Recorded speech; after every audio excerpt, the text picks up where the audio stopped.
എല്ലാവർക്കും സുഖാണെന്ന് വിശ്വസിക്കുന്നു.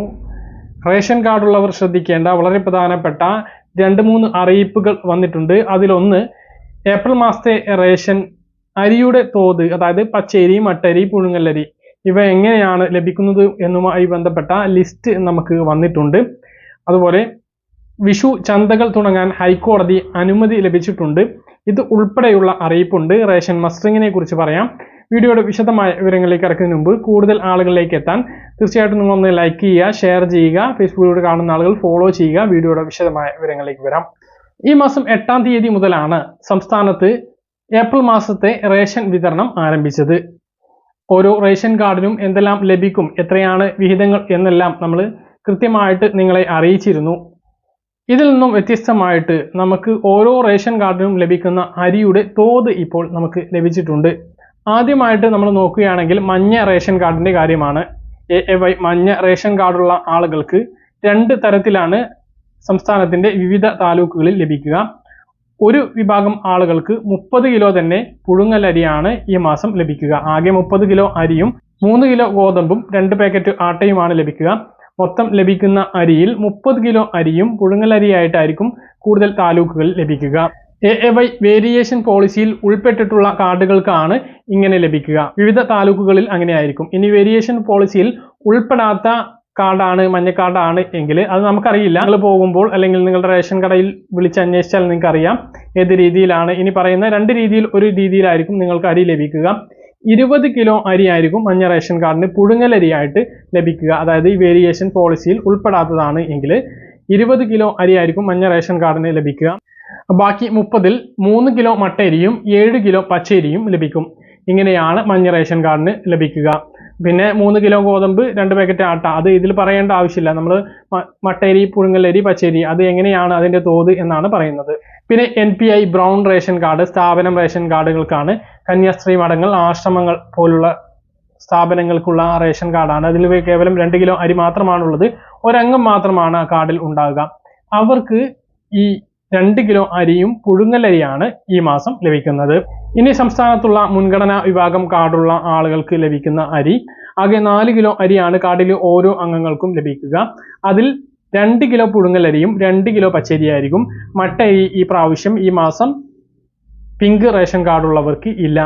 അതുപോലെ പൊതുവിഭാഗം സബ്സിഡി കാർഡായ നീല റേഷൻ കാർഡുള്ള ആളുകൾക്ക് ആകെ ലഭിക്കുന്ന ഓരോ വ്യക്തിക്കും ആകെ ലഭിക്കുന്ന 2 കിലോ അരിയിൽ 2 കിലോ അരിയും പുഴുങ്ങലരിയാണ്. നീല റേഷൻ കാർഡിന് സ്പെഷ്യലായും കൊണ്ട് 4 കിലോ അരി കിട്ടുന്നുണ്ട്. അതിൽ 3 കിലോ പച്ചരിയാണ് സ്പെഷ്യൽ, 1 കിലോ പുഴുങ്ങലരിയുമാണ്.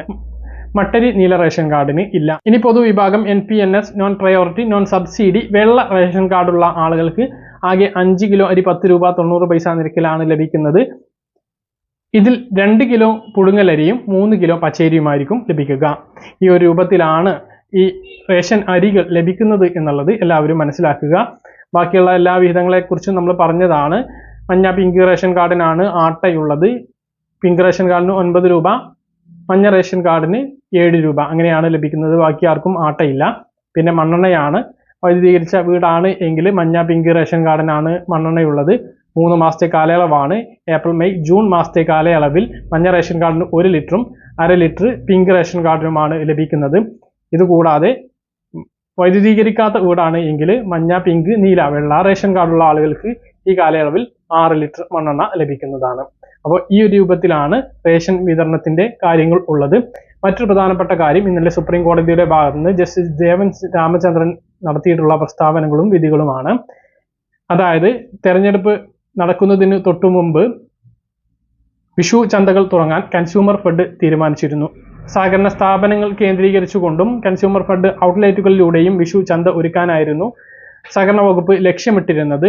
ഇതുമായി ബന്ധപ്പെട്ട് തെരഞ്ഞെടുപ്പ് കമ്മീഷന്റെ അനുമതി തേടിയപ്പോൾ തെരഞ്ഞെടുപ്പ് കമ്മീഷൻ ഇതിന്റെ അനുമതി നിഷേധിക്കുകയും തുടർന്ന് ഇത് അനുവദിക്കണമെന്ന് ആവശ്യപ്പെട്ട് ഹൈക്കോടതിയെ സമീപിക്കുകയും ചെയ്തിരുന്നു. ഈ കാര്യം സഹകരണ വകുപ്പ് മന്ത്രി VN വാസവൻ വ്യക്തമാക്കിയിരുന്നു. ഇതിനു പുറമെ പ്രതിപക്ഷ നേതാവ് രംഗത്ത് വന്നിരുന്നു. ചന്ത തുടങ്ങാൻ അനുവദിക്കണം എന്ന് പറഞ്ഞുകൊണ്ടായിരുന്നു പ്രതിപക്ഷ നേതാവും വന്നിരുന്നത്.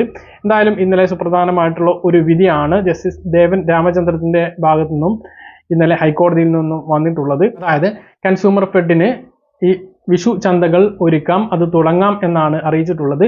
അതുകൊണ്ട് തന്നെ അത് തുടങ്ങുകയാണ്. 13 സബ്സിഡി സാധനങ്ങൾ ചന്തകളിൽ ലഭിക്കും. ഇതുകൂടാതെ വിവിധ പച്ചക്കറികൾ, മിൽമ ഉൽപ്പന്നങ്ങൾ ഉൾപ്പെടെയുള്ള മറ്റു ഭക്ഷ്യ വസ്തുക്കളും ലഭിക്കും. ശബരി ഉൽപ്പന്നങ്ങൾ വിലക്കുറവിൽ ലഭിക്കുന്നതാണ്.